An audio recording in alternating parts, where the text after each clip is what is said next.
hybrid warfare right here in this room. Okay, I need a signal from the organizers whether I can start or should I wait for a few more latecomers? Okay, we'll start. Too bad for the others. Okay, you're now sitting in on the 11 o'clock panel. My name is Brooks Tigner. I'm the EU NATO Affairs Correspondent for Jane's Defense Weekly in Brussels, where I've covered EU and defense policy for about 25 years on both sides of the town. So I'm very happy to be here, thanks to the GMF. I really appreciate your inviting me to moderate and to sit in on these panel debates today. Very, very interesting topic. And I'm not going to touch this microphone too much anymore. It's making very bad noise. Today we're going to diverge a little bit from the other formats. As you see, I'm standing here for the whole debate so I can see you better in the audience, and as well as our panelists. I'm going to give each panelist right off the bat about 5 minutes, one after the other, to give their interventions. I will ask them a question or two based on what I hear, and then I want to throw it open to you, the audience, for as much time as possible, okay? So we're going to, you've seen in your program, we have 4 very good speakers for this topic, and this topic is called, I have a little bit of a difficulty with the name of this topic. It's called Maritime Security, Ensuring Safe Waters in the Azov and Black Seas. Safety is not the same thing as security. One is a subset of the other, so I would argue that this title should be Ensuring Secure Waters in the Azov and Black Seas, and I think that's what we should focus on.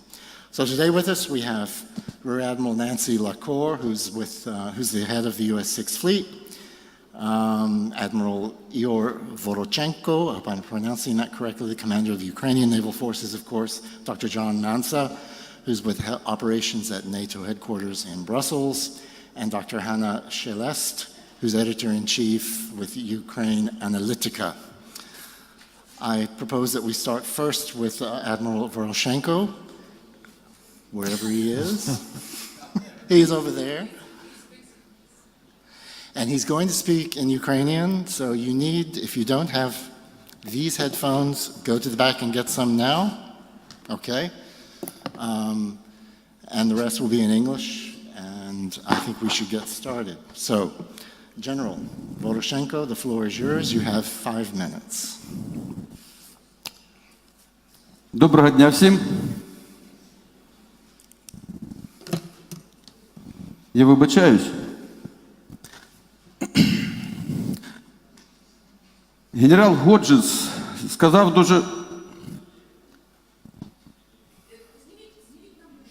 А? Все, готово.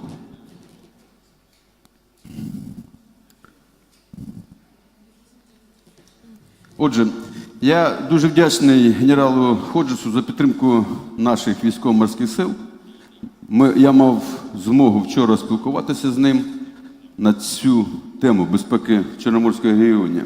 І він дуже слушну річ сказав, ключ України до НАТО лежить через англійську мову.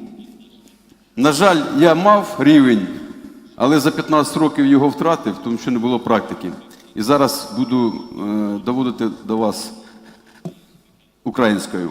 Тому Чорноморський регіон вже на протязі 250 років це принцип домінування Росії і національні інтереси Росії ми бачимо неозброєним оком. Починаючи з усіх форматів її, з Російської імперії, колишнього Радянського Союзу і зараз, практично теж імперія, вона намагається створити цю імперію. Які поточні зміни відбулися протягом останнього часу і які ж все ж таки наміри вони мають зараз, після того, що трапилось в Керченській протоці? За нашим аналізом я полягаю 3 основних таких цілі. Перша ціль – це легалізація територіального моря навколо Криму. Друге – це домінування і створення якомога такого міцнішого військового формування на території Автономної Республіки. Ну і по-третє, це вплив на країни Чорноморського регіону і намагання втручатися в їхні внутрішні справи.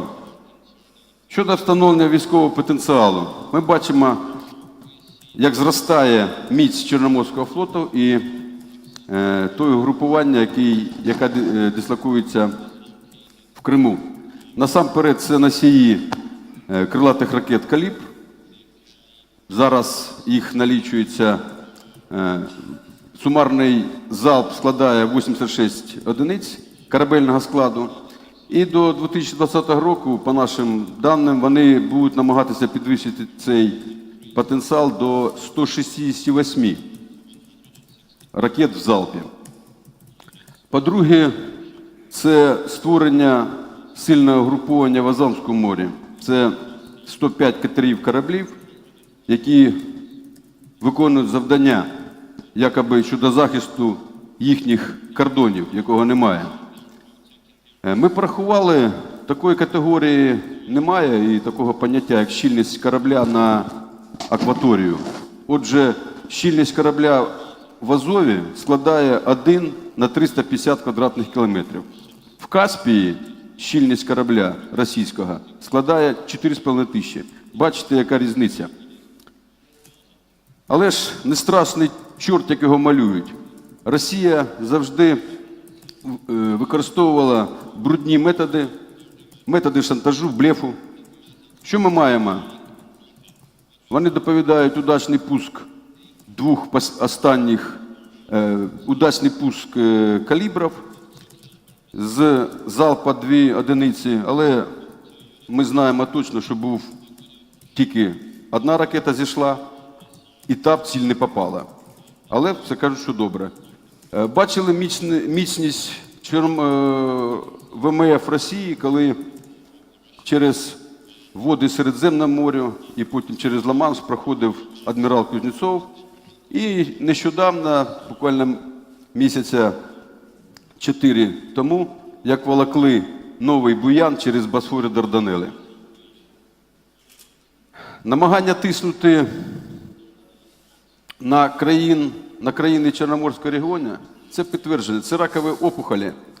В Україні це Донбас і Крим, в Молдові це Придністров'я, в Грузії це Южна Осетія. І вони впливають на розвиток цих держав. І, на жаль, це сумний досвід цих країн в боротьбі з агресором. Які ж ми бачимо шляхи щодо стабілізації в Чорноморському регіоні?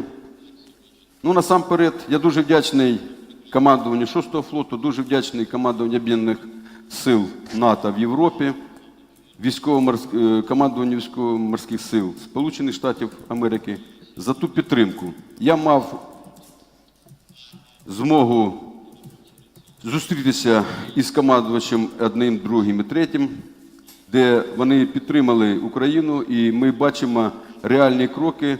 Це стосовно знаходження кораблів Альянсу і Сполучених Штатів, і других країн в Чорному морі. Також найближчим часом все ж таки, я думаю, це все буде реалізовано стосовно наших пропозицій щодо надання військово-технічної допомоги. Україна, на жаль, самотужки повинна будувати свій флот. У нас є спроможності для того, щоб запустити підприємства, які поки що в занепаді, і побудувати вітчизняні і корвети, вітчизняні ракетні катера. І це буде зроблено. Але потребує внесення змін щодо придбання високотехнологічної, високоточної зброї. По-друге, потребує досконалення нормативно-правової бази, як і всередині країни для розвитку видів Збройних сил, то, що казалося і вчора, стосовно надання повноважень і командувачів видів, і ресурсу тим паче. І в плані міжнародних договорів. Договор Монтрьох, про що я маю на увазі, 1936 року, обмежує в тонажності, обмежує в днях знаходження кораблів в Чорному морі. Ну і це моя суб'єктивна точка зору. Ті санкції, які зараз працюють, і ті санкції, які введені Сполученими Штатами Америки проти 8 осіб, як приклад, які були причетні до інциденту в Керченській протоці, вони не дають бажаного результату. Що буде цьому віце-адміралу Медведєву, якщо заборонять в'їзд, допустимо, до Сполучених Штатів Америки?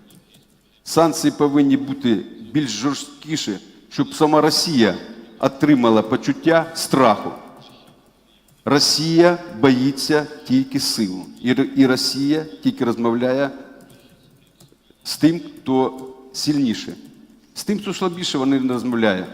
Вона каже на чорне біле, на біле чорне.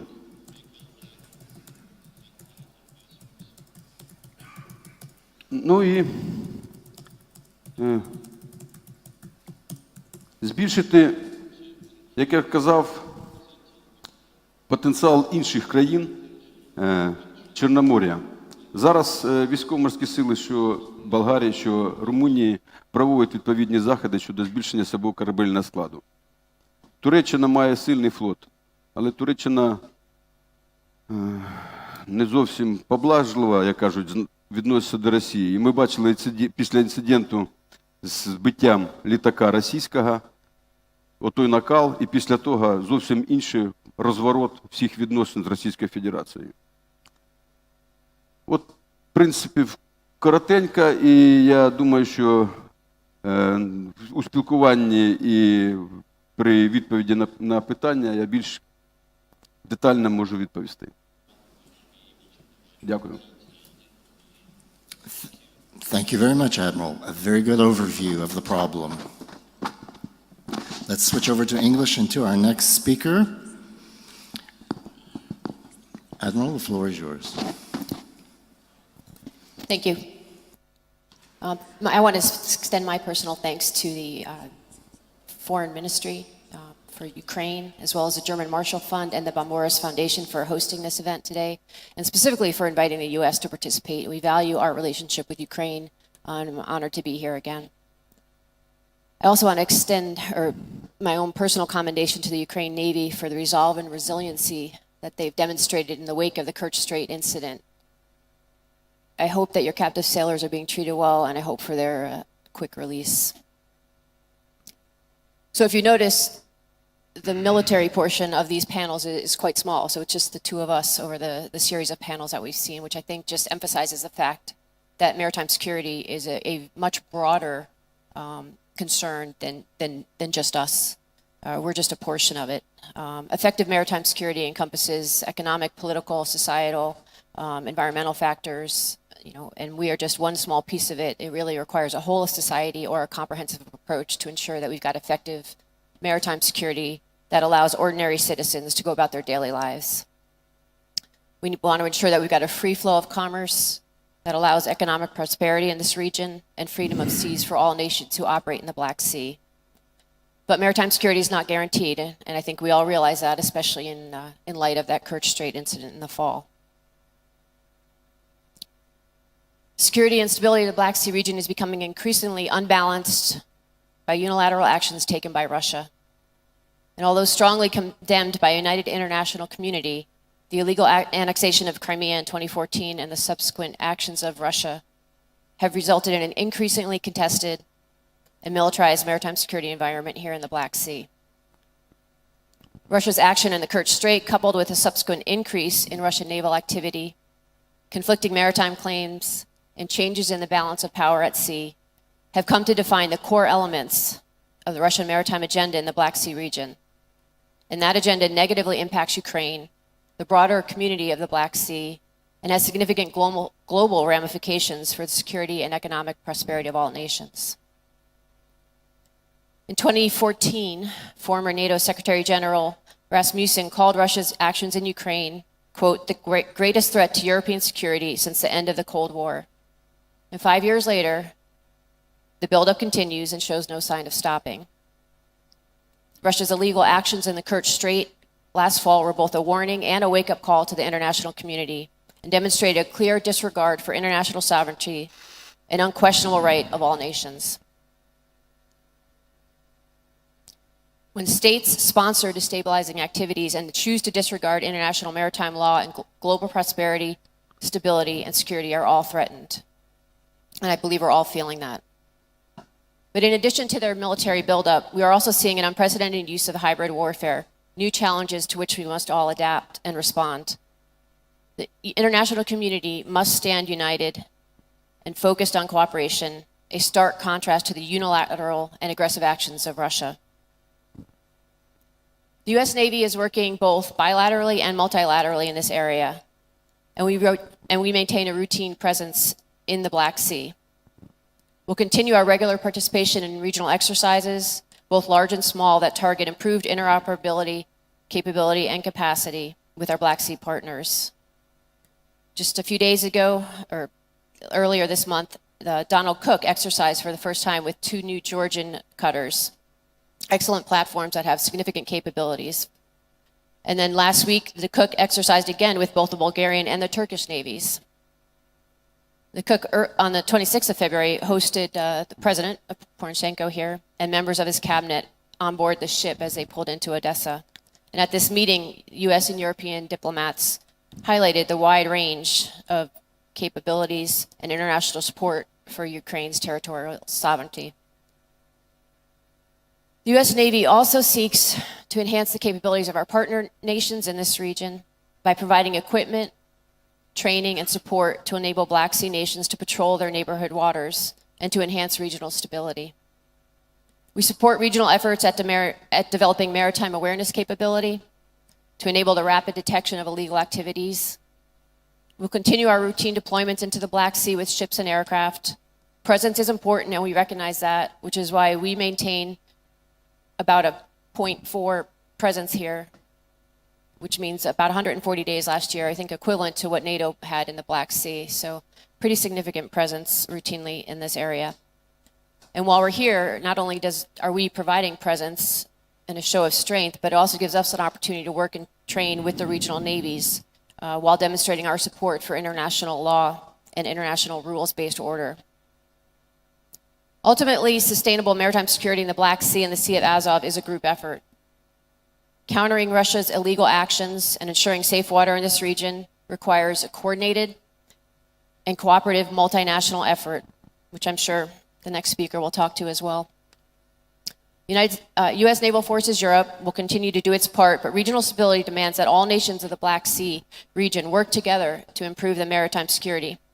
Cooperation can come in many forms, ranging from participation in multilateral exercises to more tailored maritime security initiatives like those that emerged in 2001 and 2004.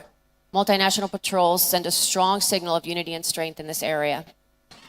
The nations of the Black Sea have a unique opportunity to redefine their maritime security goals and to work together to achieve them. Doing so will enable regional stability and economic prosperity for the entire community. And although the challenges here are not new, they're significant and they demand a unified regional and international response. The annexation of Crimea created uncertainty over the demarcation of maritime borders in the Black Sea and has increased tensions among its littoral states. Yet these very states are the ones who need to act together to ensure maritime security for the Black Sea. In the words of Benjamin Franklin at the outset of the American Revolution, we must indeed hang together, or most assuredly, we will all hang separately. The key to successfully countering Russia's destabilizing activities and malign influence lies in our cooperative work with allies and partners to illuminate Russia's unacceptable behavior and to visibly demonstrate our collective will and commitment that no nation will stand alone. Is this on? Okay, fine. Good. Another comprehensive overview. We'll come back with some questions to you on that as well. Let's move on to Dr. Manza. Thank you. This has been a great learning experience for me so far, hearing especially from our Ukrainian partners over the last 2 days. But I would like to start the discussion from my perspective, looking at the influence that the conflict in Ukraine has had on NATO, and it's been a substantial influence, and this now directly reflects security in this region. You know, in 2014, NATO's conventional readiness, to put it nicely, would be called into question. Our ability to respond to a peer competitor like NATO. At the NATO summit in Wales in 2014, a summit that was supposed to be primarily about Afghanistan, the focus completely shifted after Crimea to a focus on developing NATO's conventional, in particular, ability to deter and defend against Russia. And at that time, we took some steps that were significant, necessary, but I would say not sufficient. NATO established the Very High Readiness Joint Task Force, essentially a brigade that's ready to move on 2 weeks' notice, and we put into place the Enhanced NATO Response Force, in effect the other 2 brigades of a division force ready to move in 30 days. Because of continued bad Russian behavior, both here and in other locations, at the Warsaw Summit, we continued to advance NATO's ability to deter and defend. And at the Warsaw Summit, we put forward presence into effect in the Baltic Sea region and in the Black Sea region, through the work of folks like Ben Hodges in particular. We increased substantially the types of exercises that we've been doing in the East on these, what we call the frontline states. And we began to look seriously at reinforcement. But again, these steps were necessary but insufficient. At the latest summit, again, due to continued poor Russian behavior, both in this region and in other places, NATO took very substantial steps.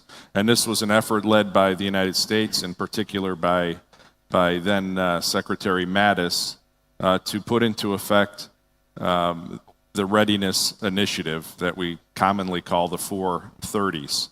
So at the last summit in July, NATO put into, or member states made a commitment to have 30 mechanized battalions, 30 naval combatants, and 30 kinetic squadrons with an ability to be employed on the battlefield within 30 days.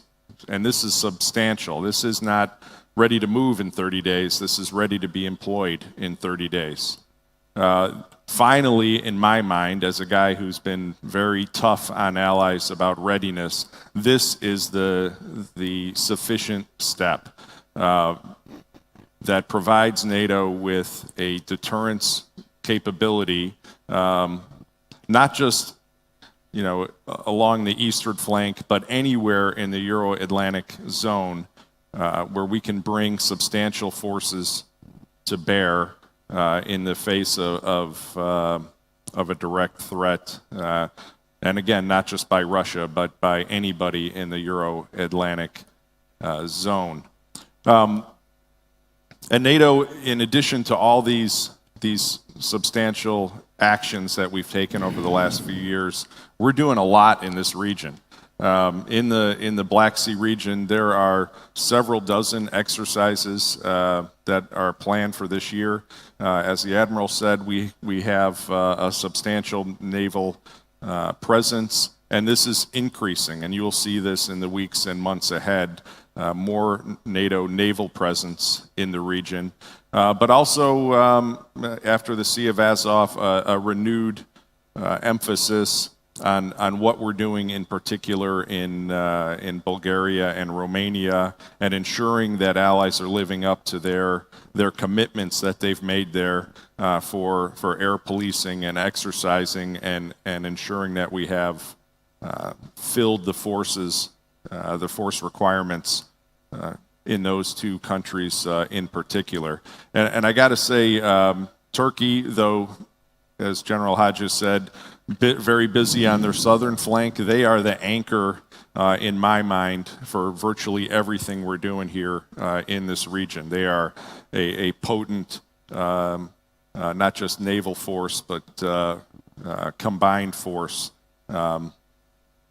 that meets many of the resource requirements that we might have in any contingency in this region.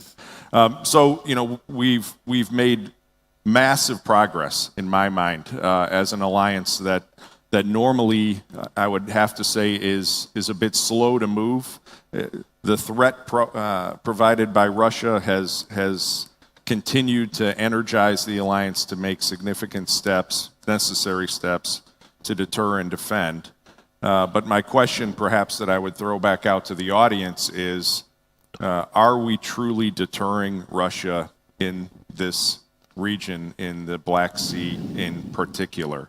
And I'm frankly not sure that we are, because, you know, the concern is that this salami slicing approach that Putin has in this region continues to operate below the threshold of what allies might see as something that demands a robust response. So I would say that the Russians, Putin in particular, are very strategic, cagey about how they're carrying out their actions here, and they're always aware of what this red line is with NATO, and they don't cross that red line. But I'll stop there and leave that for others to discuss. Very good last points you just made there, particularly on the 430s initiative, although the acid test there will be, of course, how quickly the 430s is rolled out. I'm not convinced that's going to happen very quickly, but we can discuss that later on. Let's move on to our final interventionist. You have the floor. Thanks a lot. I will try probably to react a little bit and to raise the questions rather than to give the answers to some of them, because the Black Sea is definitely currently more the region of questions rather than ready decisions. And in your initial email, you asked us to give the answers, what should be done. And I realized for myself that most of the things that should be done in the Black Sea region, they should have been done back in 2014-15. That now, unfortunately, since November, we are more reacting to the situation that had been created for us, rather than taking the initiative. And here, referring to your phrase about safety is not the security, for sure, but I can't answer for myself, for example, do we really guarantee safety in the Black Sea as well, safety of navigation? And it seems to me that situation in the Kerch Strait, since April last year, with the delay of the ships entering, with the building of the Kerch Bridge and many other situations happening there, definitely demonstrate that currently the Black Sea countries can't fully guarantee even the safety of navigation in the Black Sea region, not speaking about the security. Doesn't matter in the comprehensive way of the security or just the military security.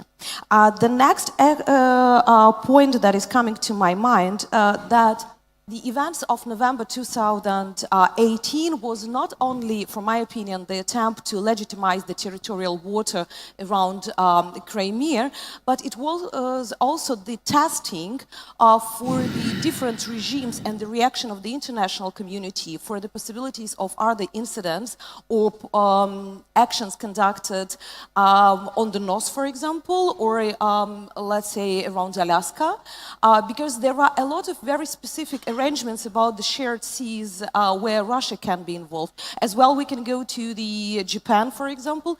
It's really narrow places sometimes. It is very special agreements. Many of them have double interpretations.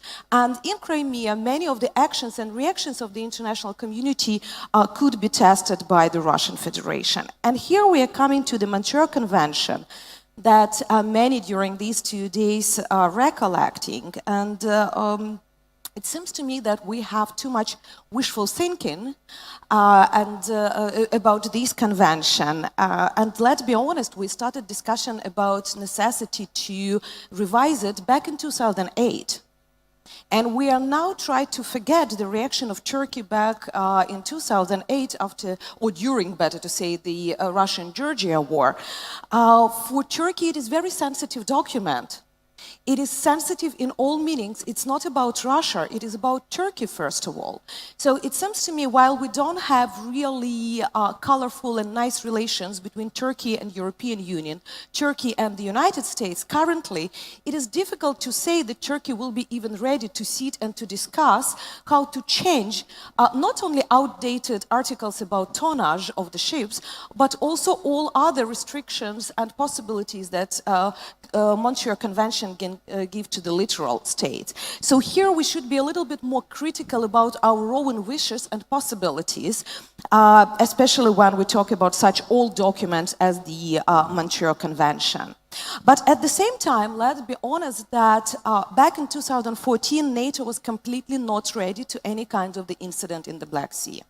Because Turkey took the leading role and it was seen as a positive. We even didn't have the real Romania or Bulgaria role in the Black Sea at that time from the Navy perspective. They were more busy being the channel to the European Union while Turkey were to NATO.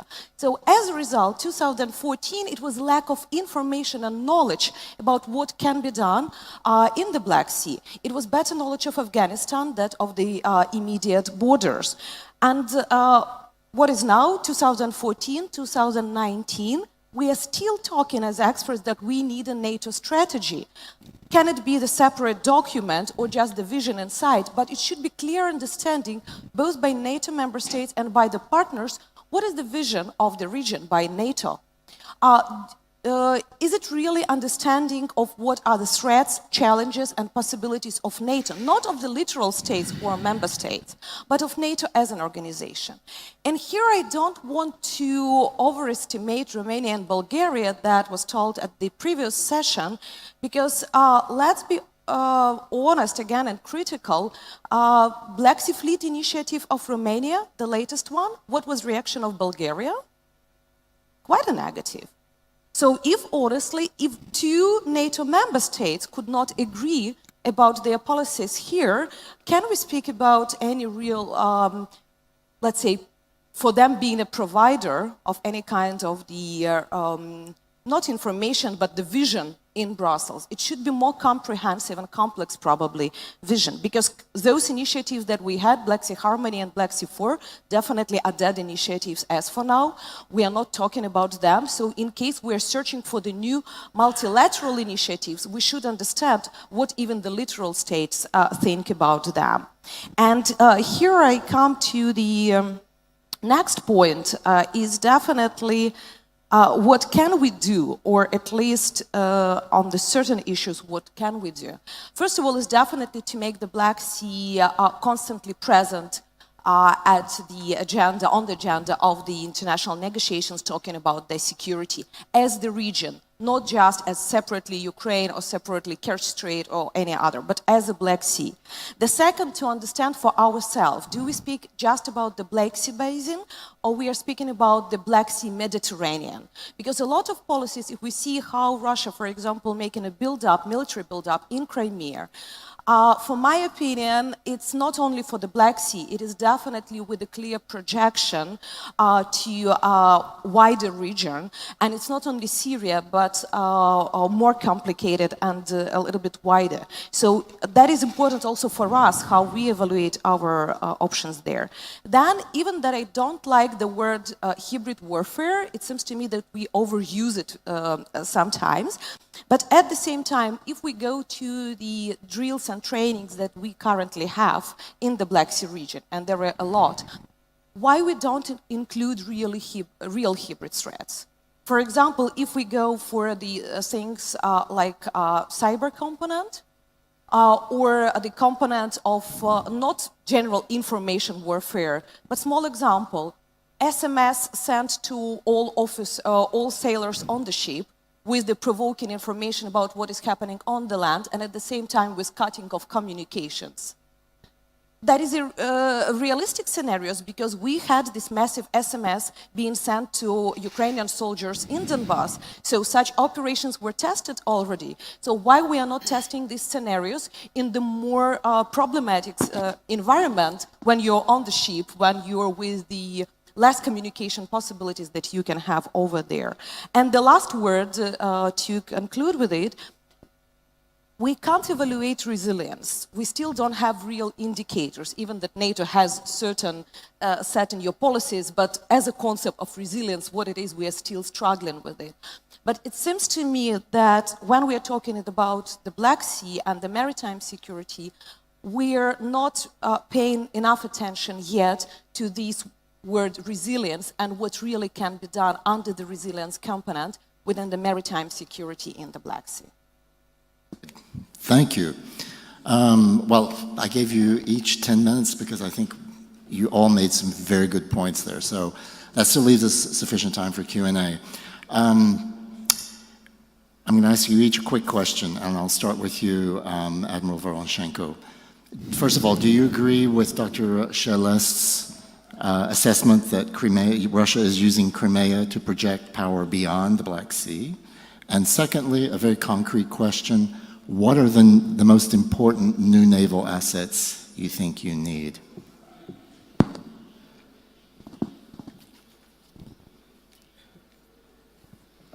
Безперечно, я згоден з Ганною. Росія Крим вже перетворила, як я вже казав, практично на непотопляємий авіаносець. З допомогою нових носіїв, це ракетів калібрів, вони можуть досягати уже до Великої Британії. Зараз постійно функціонує Сирійський експрес для забезпечення сирійського угруповання російських військ в Сирії. В даний час знаходиться БДК Азов на переході морем до Сирії. Він везе туди снаряди, він везе туди пальне, він везе туди смерть. І він везе туди оту експансію, яка зараз проводиться в Європі, з Сирії на Європу. І це ще гібридний метод впливу на Європу. На першій панелі я хотів задати питання. Як ви вважаєте, мають ли ознаки гібридної війни в Європі? Вони є.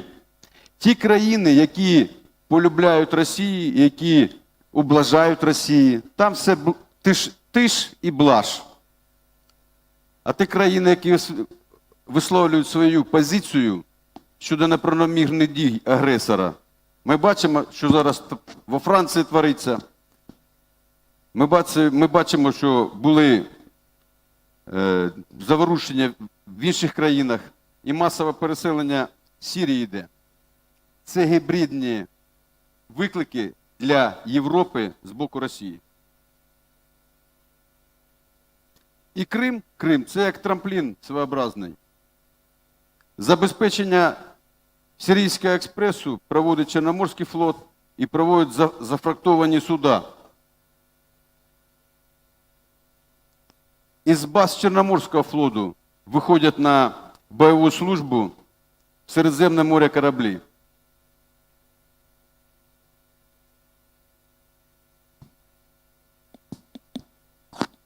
What about my second question? What are the most important naval assets that you need?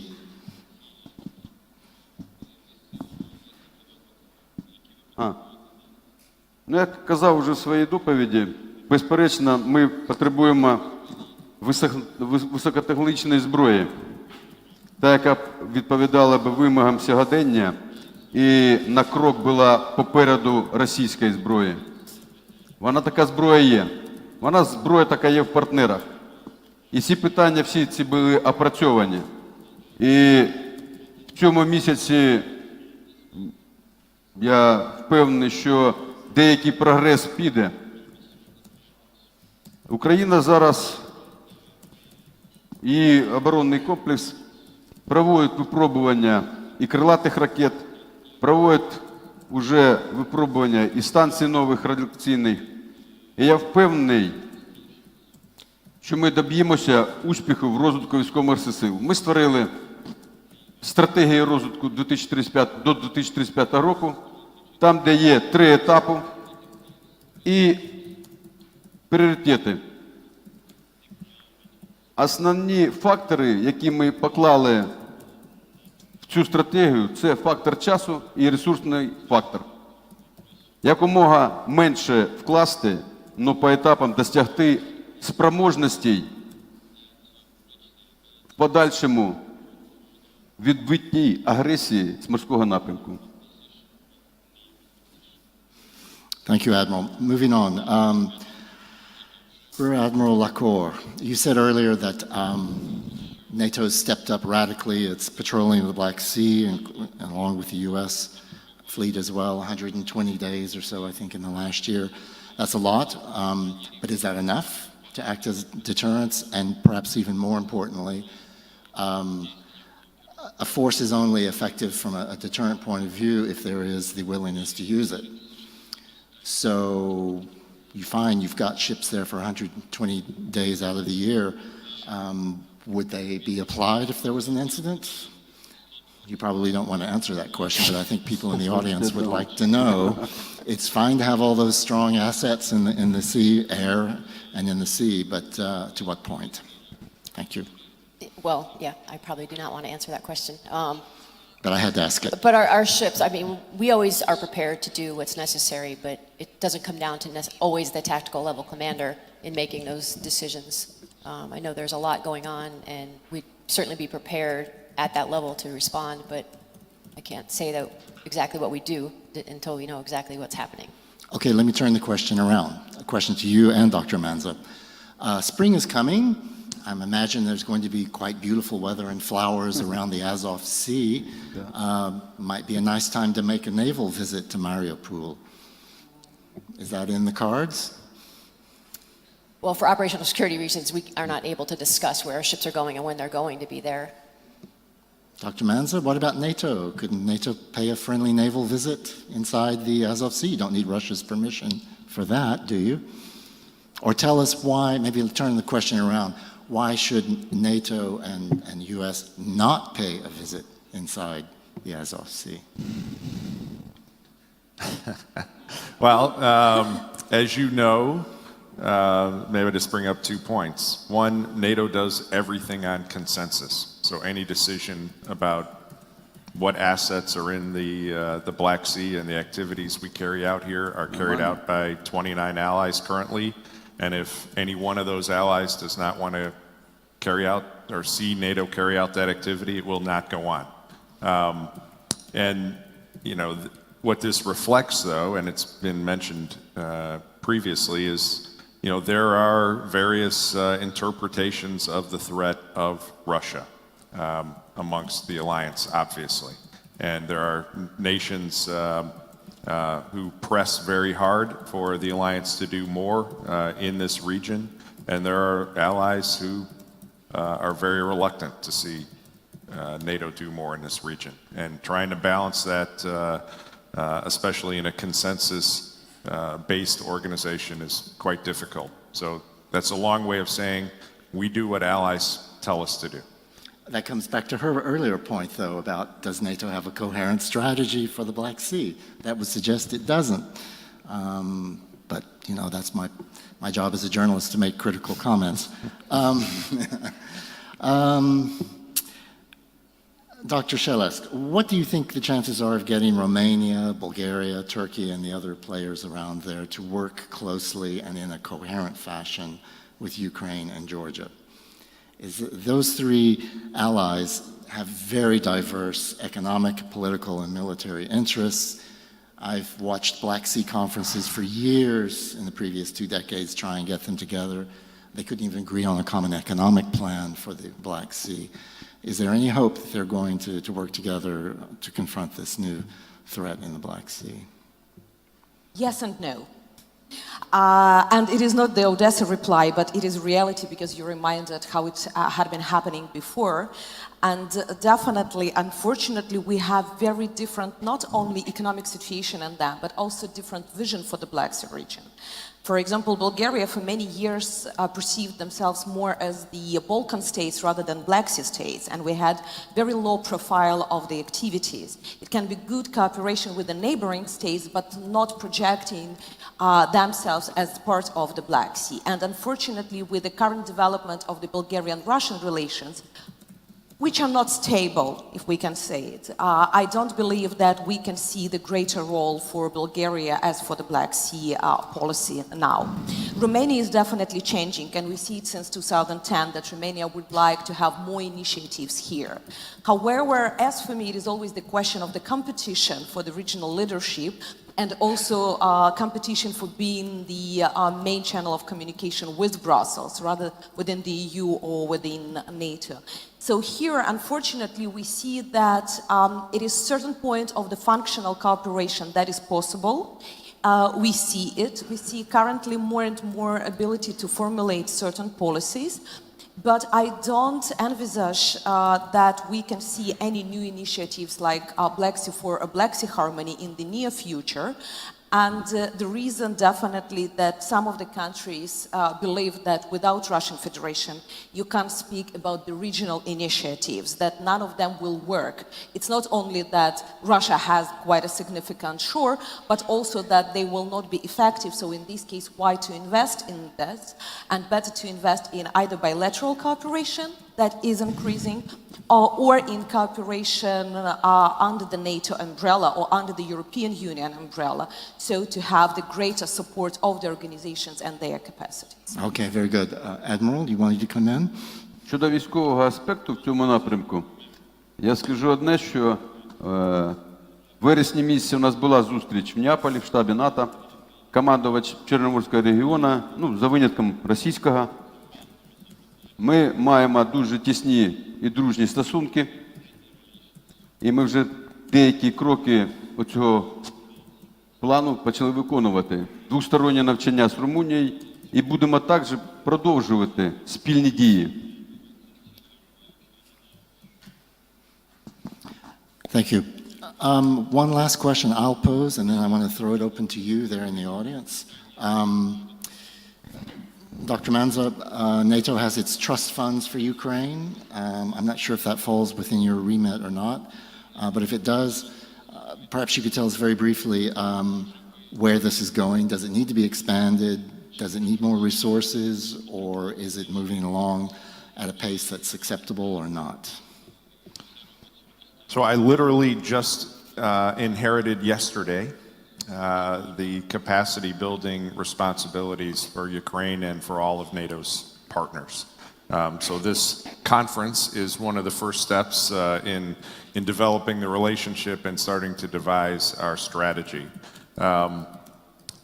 I will tell you that, my vision of this is that, the vision of NATO headquarters in this reorganization that we did, is that we are better off having one Assistant Secretary General, me, owning all of the tools in our toolbox to deal with partners than having them spread out over multiple organizations. So I'm anxious to work with the Admiral and naval requirements, but other officials from the Ukrainian Defense Forces as well.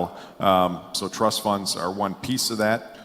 But there's a host of other things that we do, from building integrity to defense education and other training activities that we need to meld together in the most efficient fashion possible. But I would echo what General Hodges said. What I'm looking for is a good partner that is transparent, that uses our funding well, is very careful in their use of allied resources, and that is a true partner in developing capabilities. But, do I have a plan right now for that? No, I don't, but I very shortly will. Does that mean the trust funds, were set up by Yes. NATO? Yes, it does. Should those be administered in a different way or expanded or maybe even reduced in size in favor of something else? I mean, I've asked NATO about this idea of the trust funds for years, and it doesn't, I know it's quite good in certain areas, but in terms of providing equipment, doesn't seem to be very satisfactory, but maybe I'm wrong there. Tell me. Well, I mean, in the most general way, NATO does not provide equipment. We provide expertise and No. training. NATO manages the trust funds which are supplied by the individual NATO allies. We know that. But is enough equipment coming into the trust funds on behalf of Ukraine, do you think? I am going to have, a blank sheet of paper and look at all of this in the weeks ahead to devise how we can best employ the trust funds with the other tools that we have. But obviously, in the last 24 hours, I have not had a chance to do that. Okay, so Ukraine should invite you back in a couple of months and Yes. you can answer that question. Okay, good. We now have just about a half hour for the audience. Let's throw open the floor to those who wish to query our panelists. Yes, sir, there. Can we have a microphone over to the right side of the room? Please, a quick word, sir, before you say, hello? Before you speak, a quick word to everyone. Please introduce yourself, and please get to the point with your questions. No long introductions, okay? I want everyone to get to the point. We're all experts here. We all know the subject. So please, no opinion, ask your question. Thank you. Thank you. Thank you for reminding. I am Alexander Titarchuk. I am representing East European Security Research Initiative Foundation from... Please hold the microphone closer to your mouth. Yes, Yeah. thanks. And I have a question. Question concerning the kind of confidence and security building measures still executed, at least formally, in the Black Sea region. I just want to remind you about another document that was here, didn't mention here. This is a document on naval CSBM in Black Sea region. This document was agreed upon the Ukrainian initiative and Turkey in 2002, yes, and still in force here. And I just want to ask distinguished panelists, are there any plans to use somehow this document of CSBM measures, maybe to control region of the Black Sea region, or to have access or some kind of monitoring situation around Kerch Strait or something like that? Thank you. Okay, that's a question for either our NATO officials or for the Admiral. Yes. Who wants to pick up on that? I'm not sure what he asked. Yeah, I didn't fully understand the question. The question is, are we looking at a monitoring mission in the Kerch Strait? I didn't understand the question. Within the confidence and building measures document. That it, like, probably it is the third, like Black Sea, when we usually speak about the cooperation, military cooperation in the Black Sea region, we're speaking about three initiatives: Black Sea 4, Black Sea Harmony, and confidence building measures, if I understood you correctly.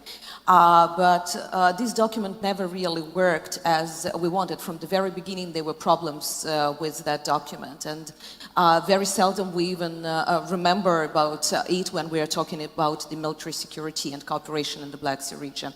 So it seems to me that if it hasn't been effective in 2008, I mean, for being used, I can't believe that currently it is the time when we really can use its possibilities, because it's never been tested fully as how to implement those confidence building measures.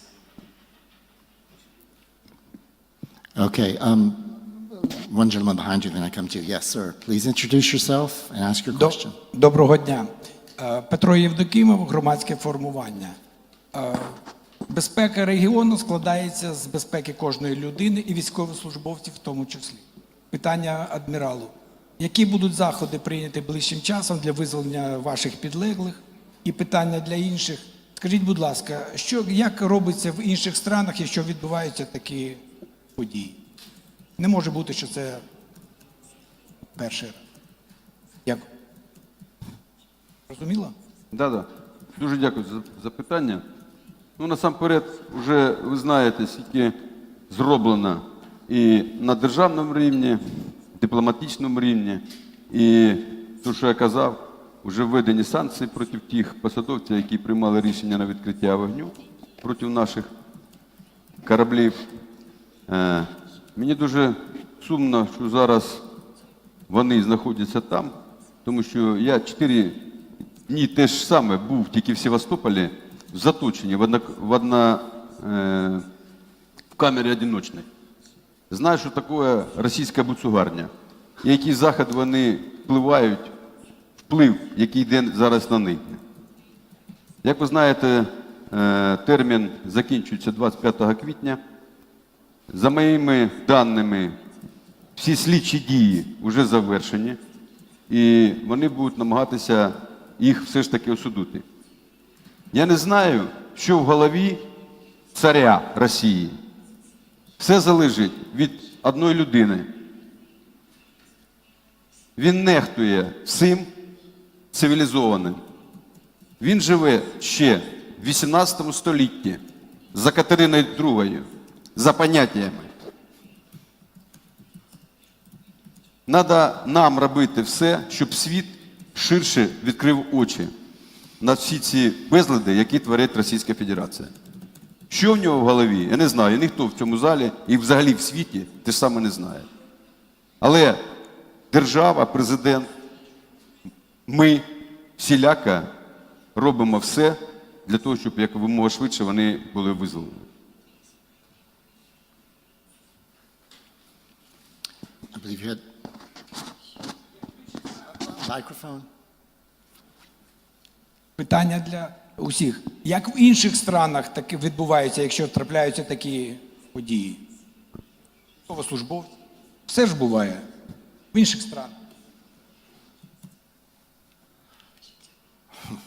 I'm afraid that's a question that only God can answer. That's just too broad.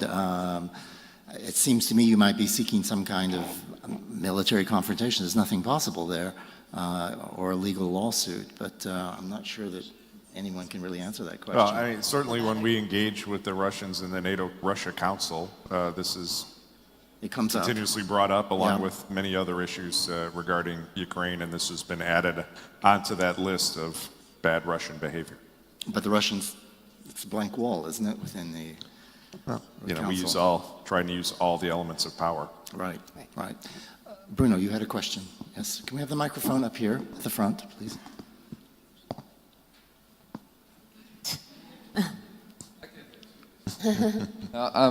So thank you very much for your remarks. It's a little bit out of the box thinking. But I do have a question for the Ukrainian admiral, actually. And I was wondering to which extent you are working together with your Georgian friends when it comes to maritime security in the Black Sea. So here's my logic. I come from a small country called Belgium, who has limited naval capabilities as well. So what we did, we started cooperating with the Dutch to an extent that Belgium and the Netherlands have really integrated their navies in a way that's, you know, perhaps full scale, I would say, the full spectrum of our capabilities. We work together, we train together. So we've been talking a lot about how NATO can help you. But how about your other good friend, Georgia? How much do you do together in order to be more powerful towards the threat that you face? Ну, як я вже сказав, була зустріч у нас в минулому році, в вересні місяці, і ми зустрічаємося на всіх симпозіумах, командувачах, як регіонального рівня, так і міжнародного рівня. Що стосується кожної країни, з Грузією у нас дуже дружні стосунки. У нас спільне навчання як на території України, так і на території Грузії. Щодо спільної готовності, то, як ви знаєте, у берегової оборони Грузії вже є два катера класу «Айленд». І ми такі те ж саме найближчим часом отримаємо. І продовжимо в цьому плані роботи. І є амбітний проєкт, але я зараз не можу про нього казати. Це військова точка зору. Що стосується з Румунією, те ж саме двостороннє навчання і міжнародне навчання. В минулому році ми започаткували річкові на Дунаї двостороннє. І те ж саме військово-технічний напрямок у нас розглядається. Зараз іде опрацювання і вже на останньому етапі щодо створення єдиної державної системи висвітлення надводної обстановки, яка буде трансформована в єдину мережу, і наш сегмент буде відповідати рівню Болгарії і Румунії. Ну, це вкратце.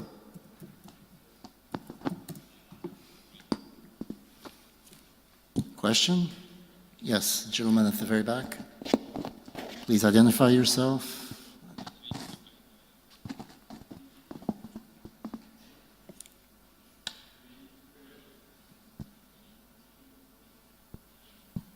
Периодически в прессе появляются сообщения о том, что авиация, разведывательная авиация США совершает облеты Черного моря. Что они приносят и какая цель этих мероприятий, что получает от этого украинская сторона? Спасибо.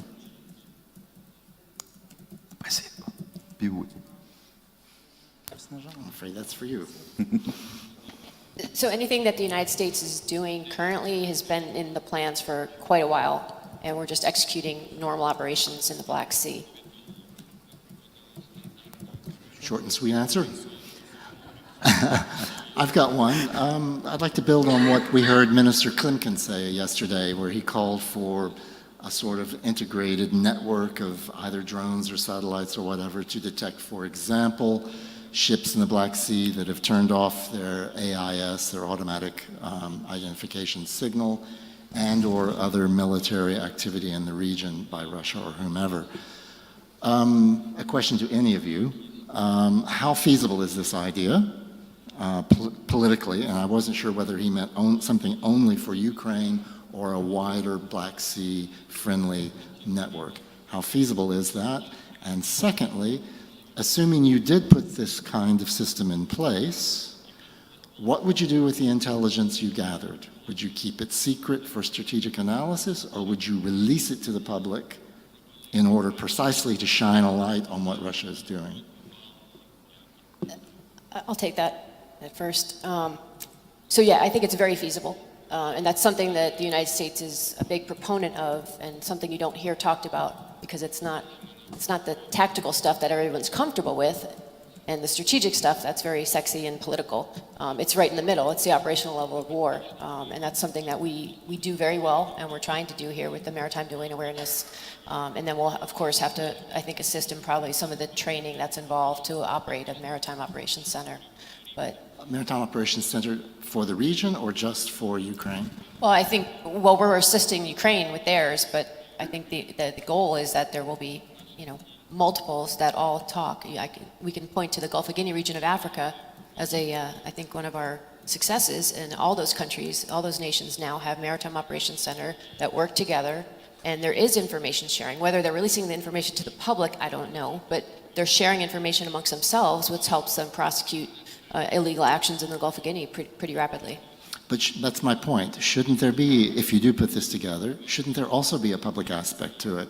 I mean, after all, NATO did release the satellite photos, when Russia first moved into the Donbass.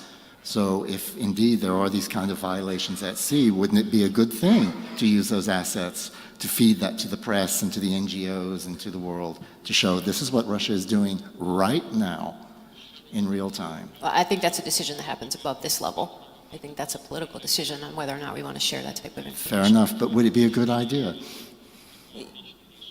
Would it be a good idea? Yeah, I can react a bit. It seems to me that some of the publicity for this would be very useful, and we can compare it with the two other examples that are happening. First of all, how the situation changed when OEC started to publish how the Russian convoys are going not by the proper roads but outside roads, and what effect it had, for example, for support of the sanctions against the Russian Federation. So it can have the additional support of the notions and the argumentation for the illegal actions.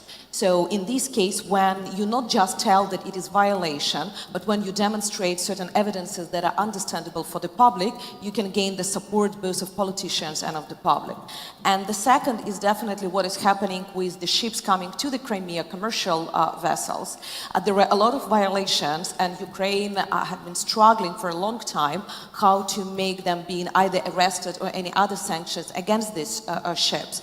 And in this case, it was mostly and predominantly done by the civil society organizations monitoring these ships.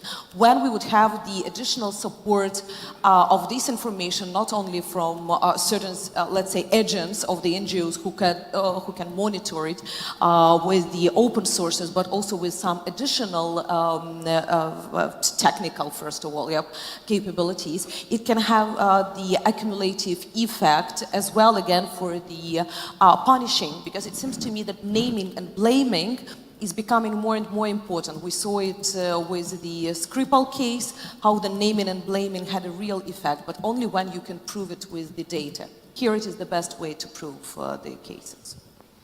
Okay, you should join the Navy. And get that idea circulating. Any other questions from the audience? Don't be shy. This is your chance. Yes.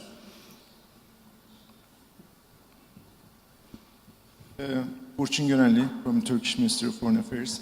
Just wanted to make a comment first about Montreux Convention because I heard a lot about it from General Hodges, other speakers. When I hear about scrapping or changing the Montreux Convention, I also can't but think that it's based on an implicit assumption, which is if we remove Montreux, there will be an influx of deployers from outside the region. But looking at the facts, since 2014, the facts tell otherwise, including for the US. The number of ships entering the Black Sea since 2014 has consistently dropped from outside. So, and on top of this, when non-literals ask for permission within the letter and the spirit of the, or the letter basically of the Montreux Convention, none of them have been denied. Therefore, this calls into question the validity of arguments against Montreux Convention in the first place. The second thing is the Article 19. Article 19 requires a state of war. Are we in a state of war? This is a very important question. And this has connotations with hybrid warfare. I'm not the one to answer my own question, but I just throw it here. The other thing, and the last question, last thought I'd like to throw out is, we are here in defense of a rules-based order. Should we be the ones who scrap that rules-based order in order to achieve our strategic objectives? One example is again Montreux. From my perspective, no. We should continue to defend the rules-based order while upholding international law. This is what we should do. This is my question. And the question I really want to pose is, I also sensed that there's a discontent about the deterrence and defense posture of NATO, in particular in the Black Sea. What is lacking? What should be done more? Thank you. Okay, those are two big questions. Are we in a state of war in order to prevent ships, Russian ships moving through the Bosporus? I don't think so, but I'd like someone to comment on that. And secondly, the other question, again, this has come up a second time, does NATO really have a coherent strategy for the Black Sea? If it doesn't, what needs doing? Well, I'll jump on the second question. You know, when it comes to allies and what we do in the Black Sea, I think it's very clear what our strategy is. And that's not very surprising.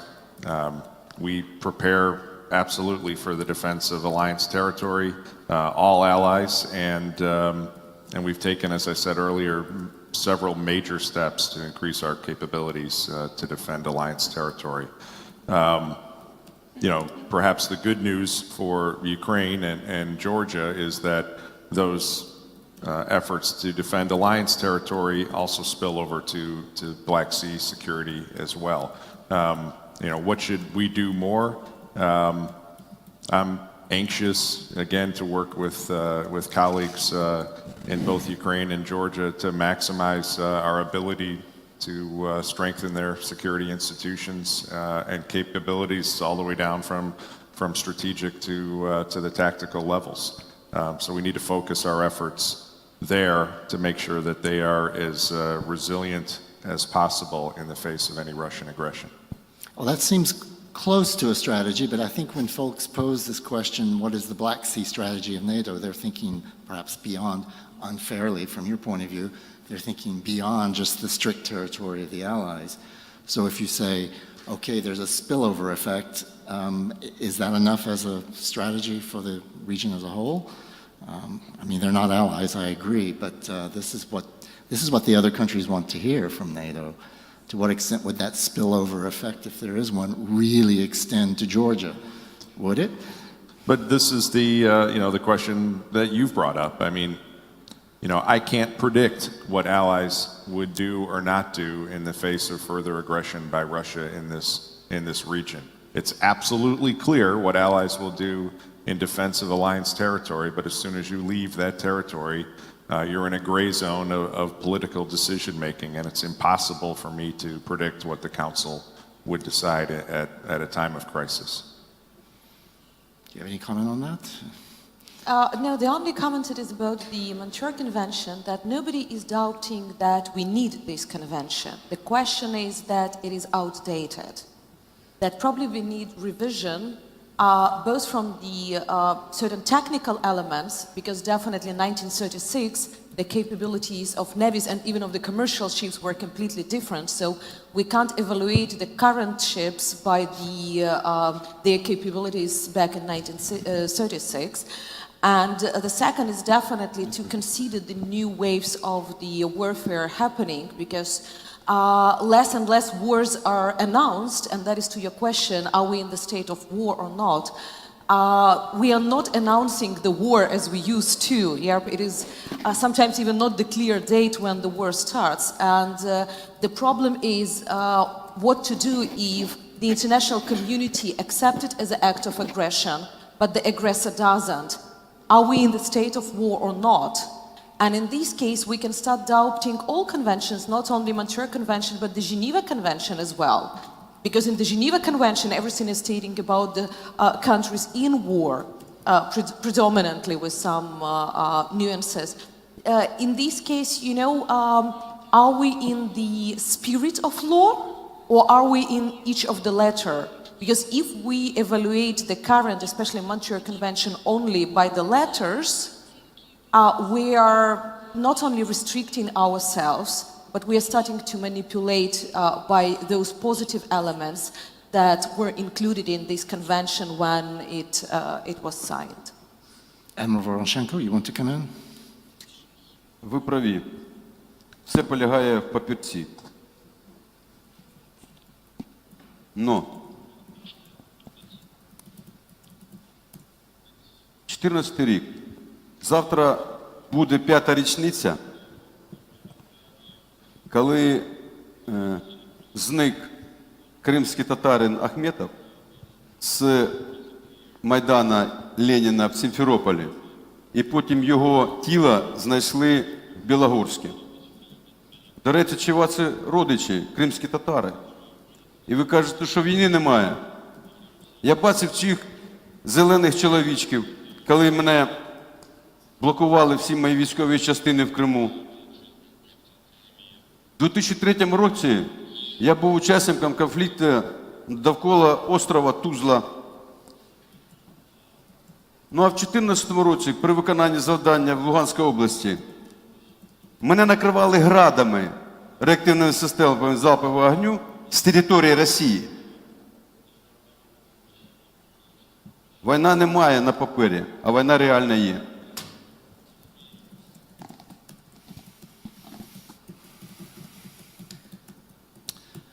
Це права Туреччини. Я згоден. Стаття 19. Ну куди вони далі підуть? За Дарданели. Це такий знак питання з крапкою.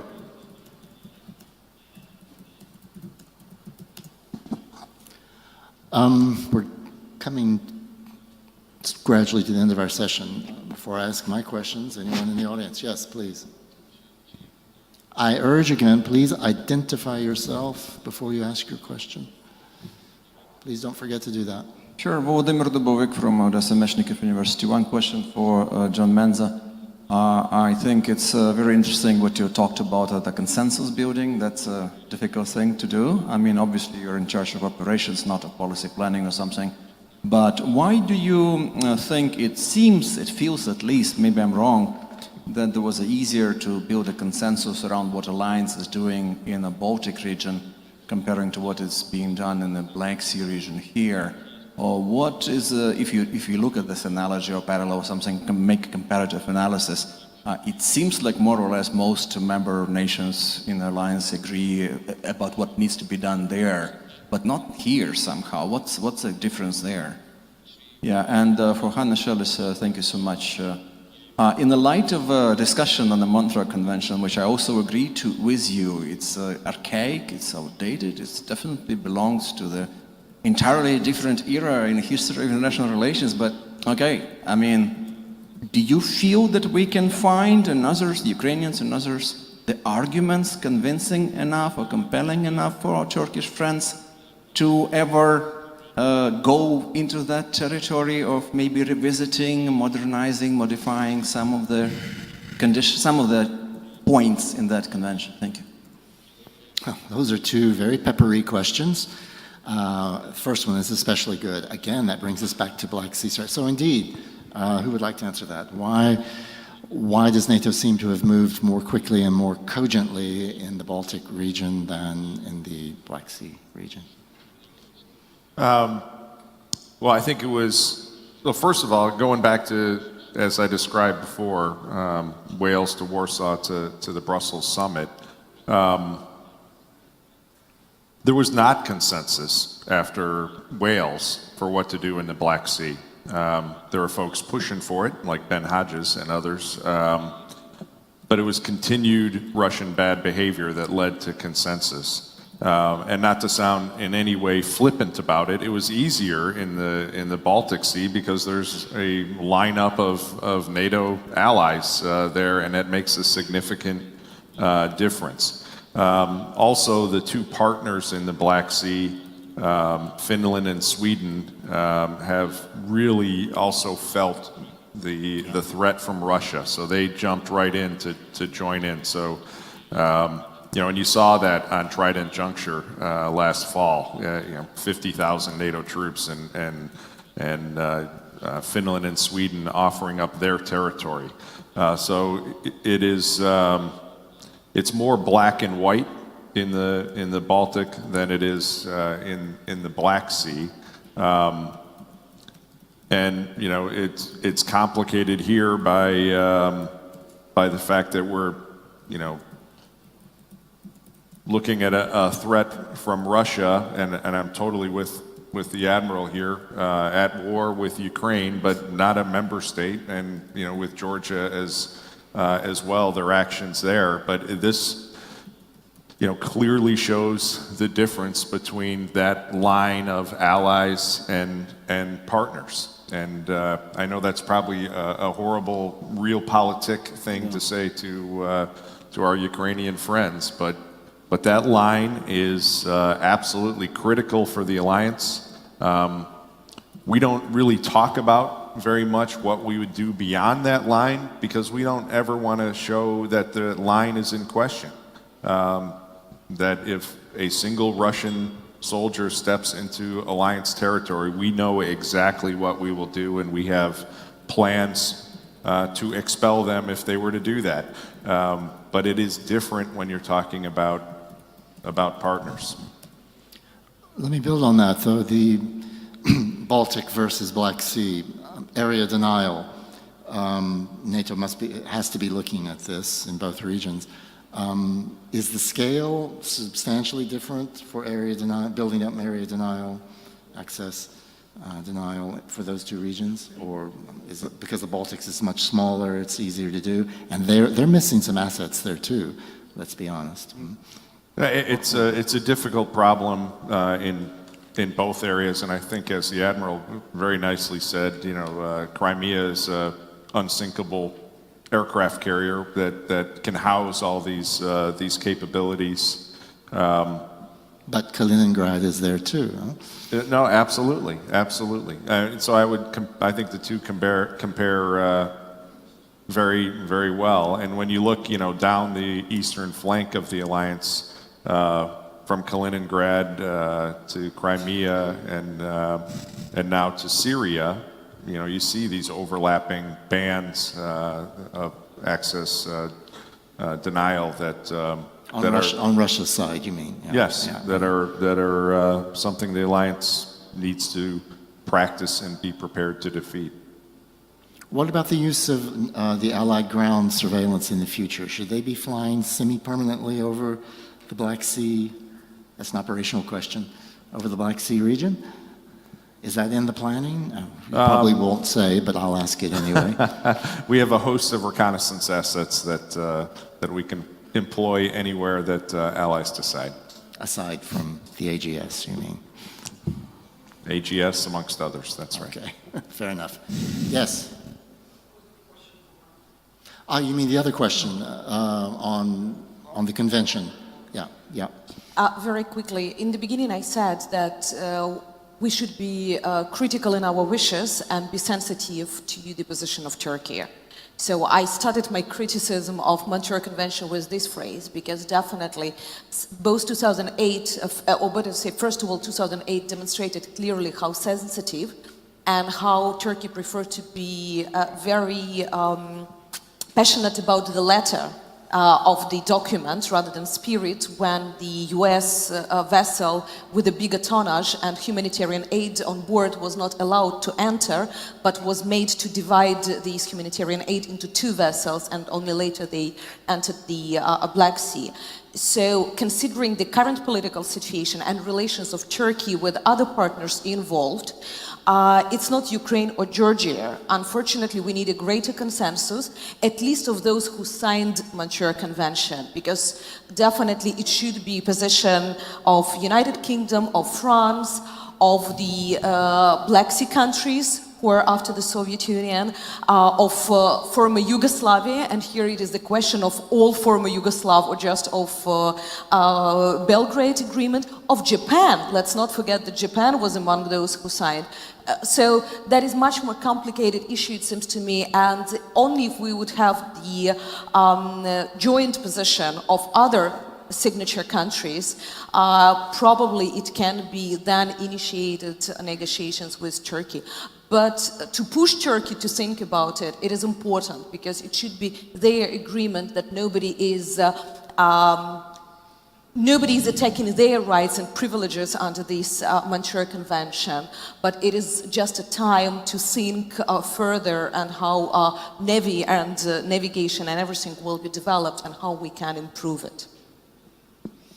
I think that's going to be a very, very tough issue to tackle, because as Dr. Manza said earlier, Russia is very, very good, or maybe it was General Hodges, Russia is very good at slicing and dicing just below the radar, and they're not going to do anything that would directly provoke a reaction on that level, I don't think. We're coming up on 12:30 very rapidly. This is your last chance to ask a question. Otherwise, I'm bringing the auction hammer down and closing this session.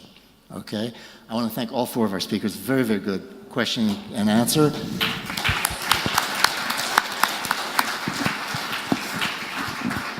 Go find these people during lunch and press them on the issues you want to know.